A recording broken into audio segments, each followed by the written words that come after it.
จากวัดดับภัยเชียงใหม่สืบสานเวลาผ่าน131 ปีนานไกลวัดพระบาทอุดมรุ่งเรืองงามตาเจ้าน้อยบุญทาวงศาข้าหลวงปวงเชียงใหม่ปกครองหัวเมืองฟ้าทุ่มเทแรงกายแรงใจทุกชาติพันธุ์รวมใจรักษา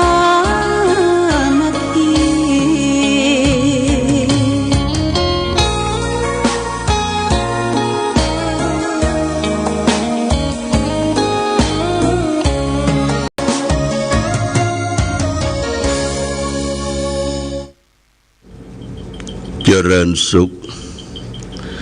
ศรัทธาสาธุชนญาติโยมท่านพุทธบริษัททั้งหลายวันนี้รายการธรรมประทีปส่องต่างก็ได้มาพบปะกับพ่อแม่พี่น้องศรัทธาสาธุชนญาติโยมแห่งครั้งหนึ่งวันนี้เป็นวันจันทร์ที่18เดือนสิงหาคมพุทธศักราช2568ซึ่งตรงกับเดือนเก้าใต้เดือน11เหนือแรมเก้าค่ำวันนี้เก้านะเดือนเก้าใต้เดือนแรมเก้าค่ำวันที่18วันจันทร์ปีมะเส็งงูเล็กวันนี้อากาศท้องถิ่นตอนเจ้าที่เมืองฝางก็โปรดโปร่งโร่งดีเนาะฟ้าฝนก็จางหายไปแต่กรมอุตุนิยมวิทยาก็บอกว่าฟ้าฝนจะตกมาประมาณ 60%จากแม่ฮ่องสอนก็เลาะมาตั้งจังใหม่ลำปูนแต่มานักหนาป้าป้านสักเท่าใดญาติโยมตะวันนี้ก็ตกเนาะตะวันนี้ก็ตกบึดตกบึดยุดวันพระวันศีลตะวันนี้ก็มีรายการธรรมสัญจรที่ตำบลเวียงเขต2วัดปางพึ่งอยู่ในตำบลเวียงเขต2ก็ไปร่วมกันไปเทศน์ไปแสดงธรรมเริ่มตั้งแต่บ่ายโมงเป็นต้นไปก็มีคณะสงฆ์มีศรัทธาญาติโยมไปร่วมกันพร้อมโดยรองนายกองค์การบริหารส่วนตำบลเวียงเพราะกิจการงานธรรมสัญจรได้รับการสนับสนุนจากองค์การบริหารส่วนตำบลเวียงเป็นงบประมาณค่าใช้จ่ายค่าจัดสถานที่การแสดงธรรมและเป็นของรางวัลหยิบยื่นปันฮื้อแก่ศรัทธาญาติโยมแต่ว่านี่ก็ได้ไปแจกสิ่งของหลวงพ่อก็นำวิทยุไป3 เครื่องเป็นวิทยุ FM เครื่องเล็กพร้อมใส่ฐานใส่หยังเรียบร้อยไปจับรางวัลมอบเพื่อแก่ญาติโยม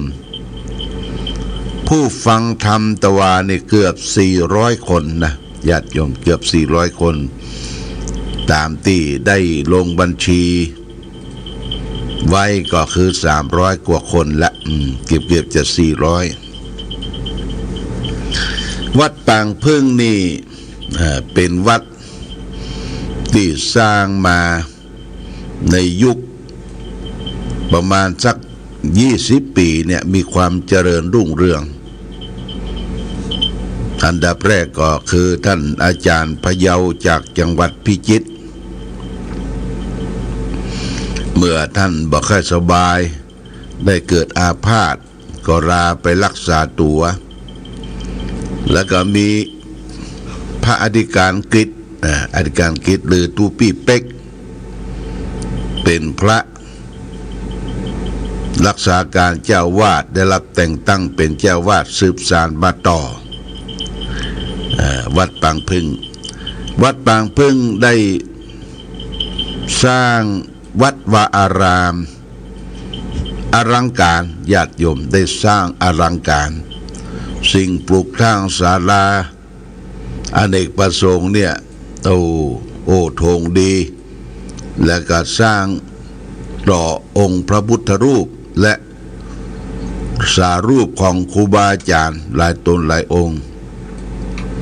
ได้สร้างพญานาคได้สร้างสิ่งที่ใหญ่นะสิ่งที่ใหญ่หนึ่งกู้แต่ว่าไปหันเนี่ยเหมือนได้เข้าไปสักครั้งหนึ่งหนหนึ่งก็เป็นวัดที่น่าไปไหว้ไปสักการะบูชาไปทัศนศึกษาโดยเฉพาะอย่างยิ่งลูกหลานเยาวชนโรงเรียนต่างๆนั่นก็ไปศึกษาได้วัดบางพึ่งอยู่ในตำบลเวียงติดกับโรงเรียนซือจี้อำเภอฝางอยู่ทางทิศตะวันตกของโรงเรียนซือจี้อำเภอฝางก็สามารถที่จะหนทางไปมาสะดวกสบายอันนี้ก็คือตะวาก็ไปร่วมกันฟังพระธรรมเทศนาคือข้อคิดแก่ศรัทธาญาติโยมสรุปธรรมะที่นำได้ไปฝากก็คือเรื่องของธรรมนาวาวังธรรมนาวาวังที่พระบาทสมเด็จพระเจ้าอยู่หัววชิรเกล้าเจ้าอยู่หัวรัชกาลที่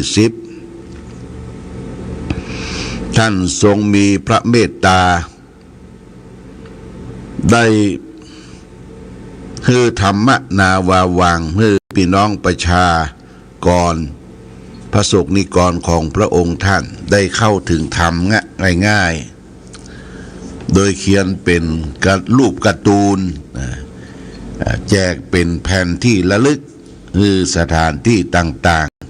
ๆโดยหัวใจธรรมนาวาวังนั้นท่านก็คือได้ระลึกได้ลำเปิงอยู่ตลอดเวลาว่าพุทโธเมนาโถธัมโมเมนาโถสังโฆเมนาโถข้าพเจ้าขอเอาพระพุทธเจ้าเป็นสรณะเป็นที่พึ่งพระธรรมเป็นที่พึ่งพระสงฆ์เป็นที่พึ่งนะแล้วก็พิจารณาถึงสังขารถึงความทุกข์ของขันธ์ห้าเนี่ย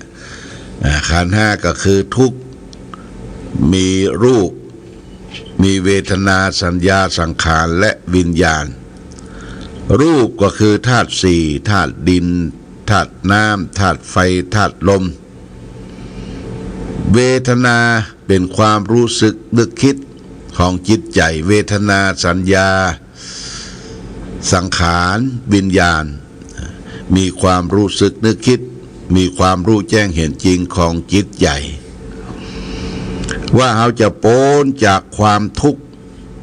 เกิดความสุขกายสุขใจได้จะต้องพิจารณาดูตัวเองตัวเก่าพิจารณาถึงขันธ์ห้าเนี่ยญาติโยมขันธ์ห้าก็คือพิจารณาธาตุสี่พิจารณาใจเรียกว่าธาตุสี่นี้เป็นรูปใจของเขานี่เป็นนามพิจารณารูปดูนามดูกายดูใจของเขาเนี่ยการดูนั่นก็คือการใช้สติพิจารณาเดินจงกรมเจริญสมาธิภาวนาเพื่อจะให้จิตใจสงบเย็นเมื่อจิตใจสงบเย็นมีสมาธิมีความตั้งมั่นแล้วตัววิปัสสนาปัญญาก็จะเกิดเมื่อตัววิปัสสนาปัญญาเกิดก็จะรู้ว่า าตุสี่ขันธ์ห้าเนี่ยธาตุสี่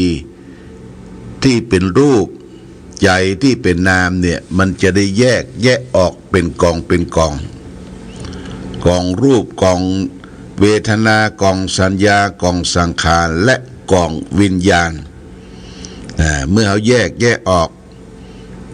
โดนตัวเขาก็หายไปละญาติโยมหายไปละที่เขาแยกออกเพราะ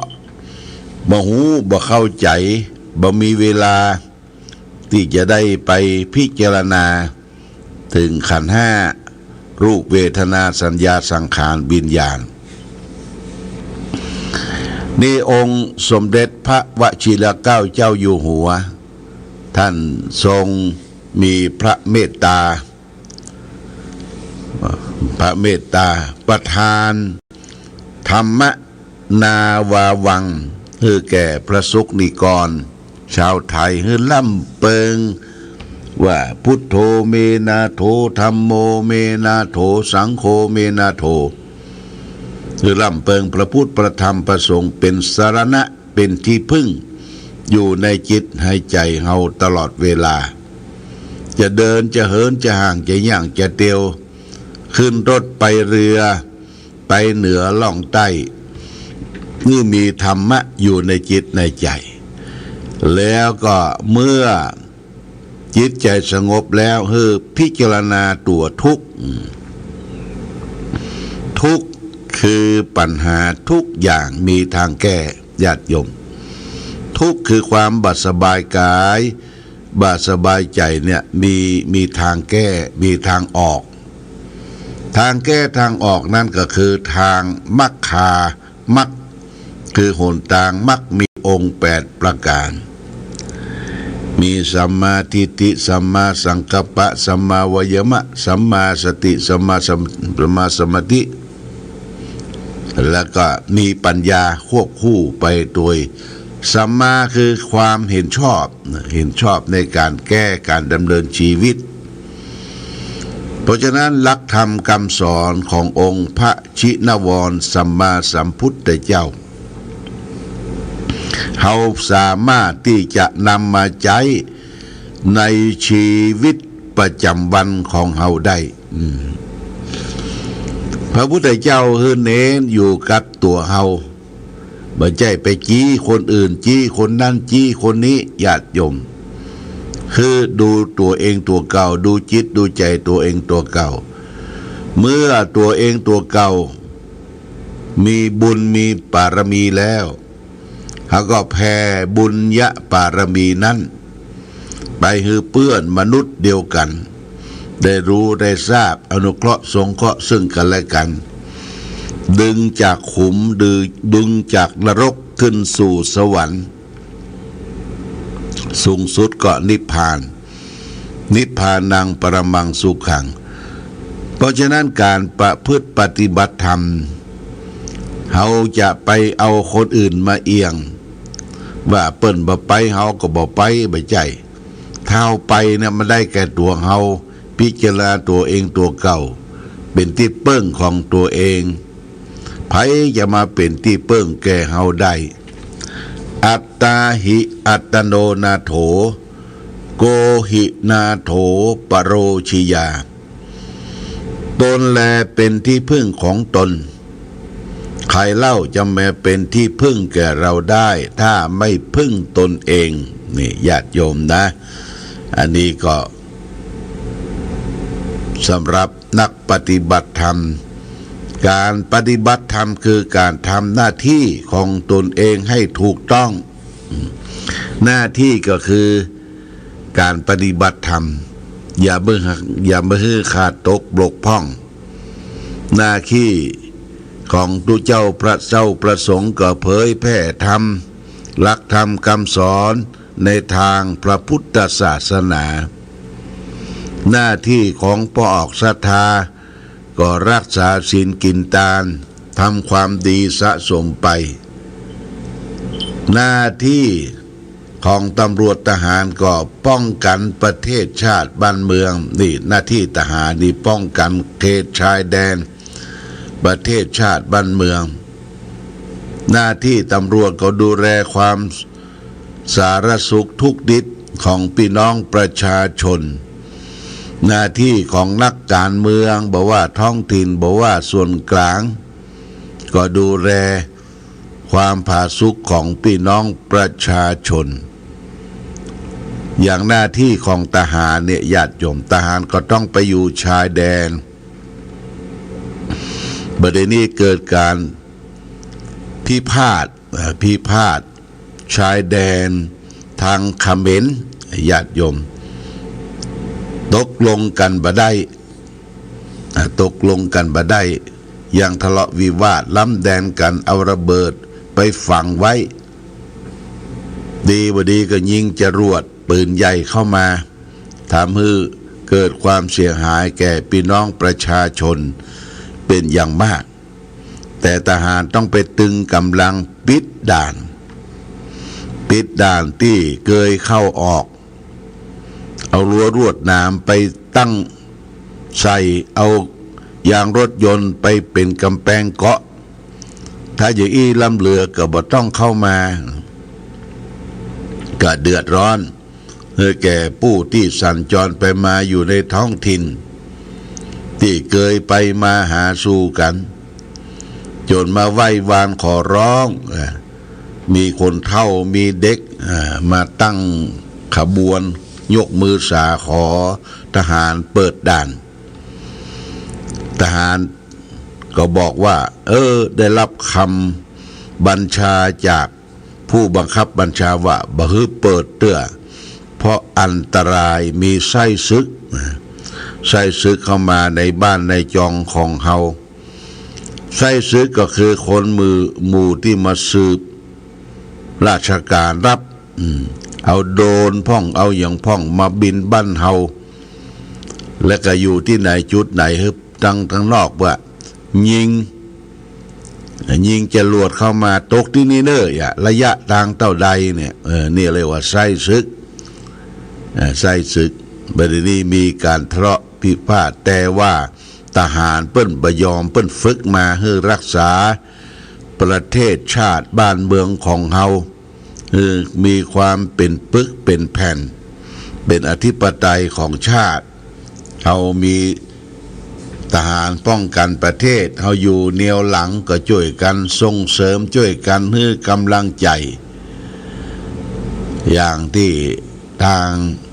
ชายแดนละมีคนขาขาดขาพุดไปหลายท่านละ 4-5 ท่านละไปเหยียบกับระเบิดทั้งที่ได้ประชุมกันแล้วว่าห้ามยิงห้ามทะเลาะการวางกับการระเบิดเนี่ยเป็นการเห็นค่าเป็นการผิดคำผู้จาสัญญากันไว้ในญาติโยมอันนี้เขาก็ฟังข่าวพอข่าวเสพข่าว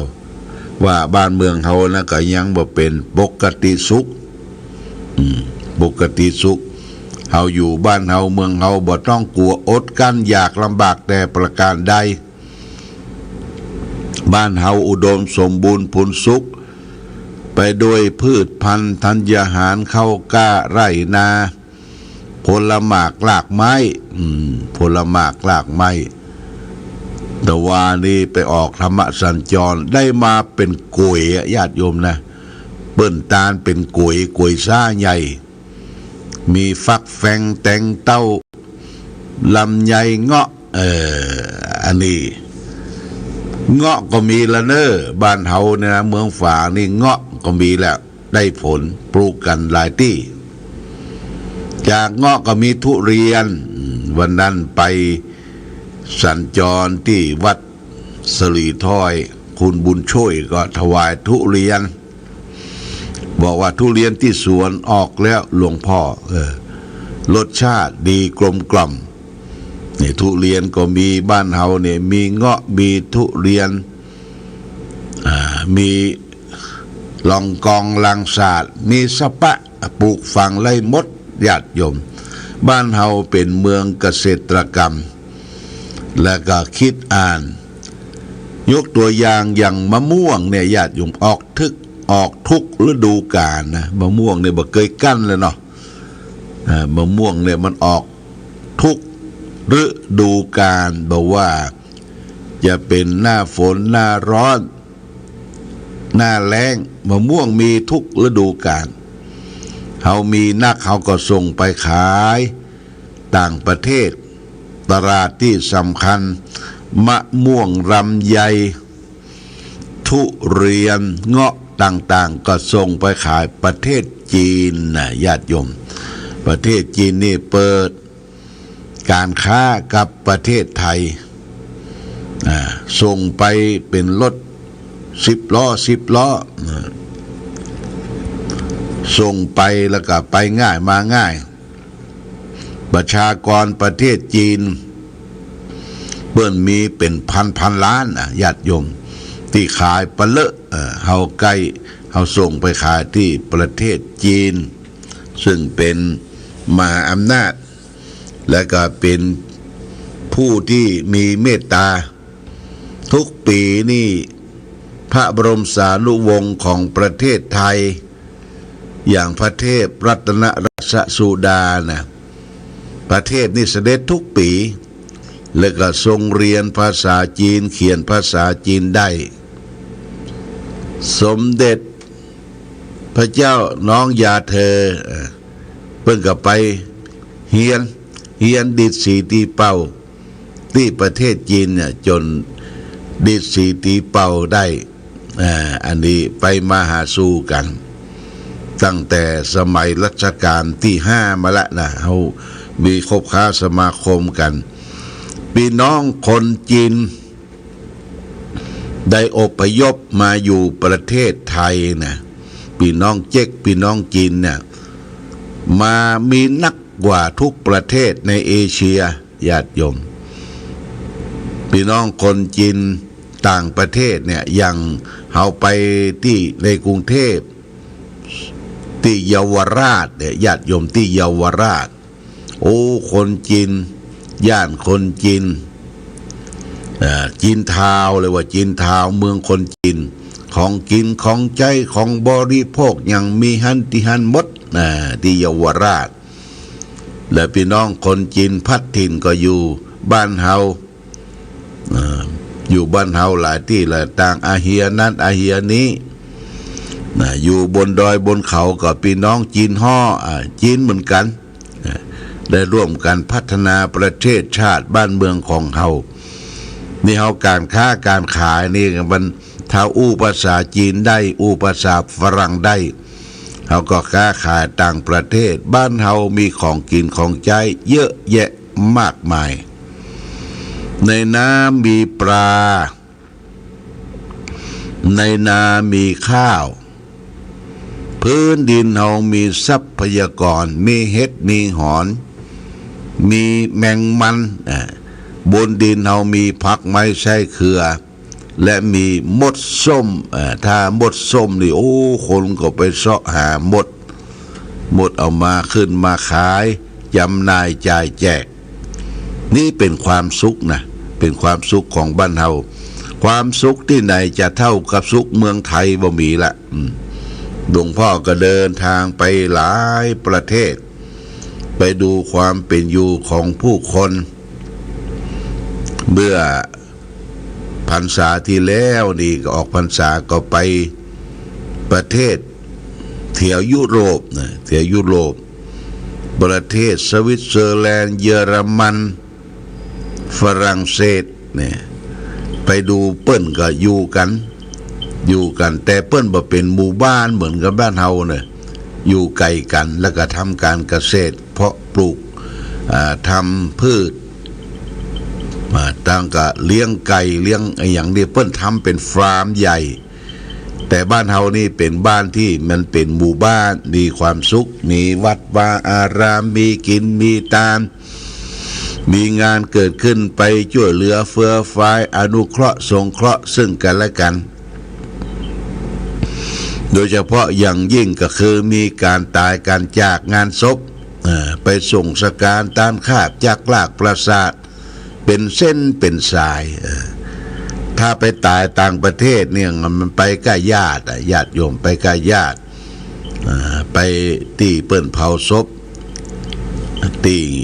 ก็บ่มีสักกี่คนเหมือนบ้านเฮาเพราะฉะนั้นเกิดบ้านเฮาเป็นบ้านที่อุดมสมบูรณ์พูนสุข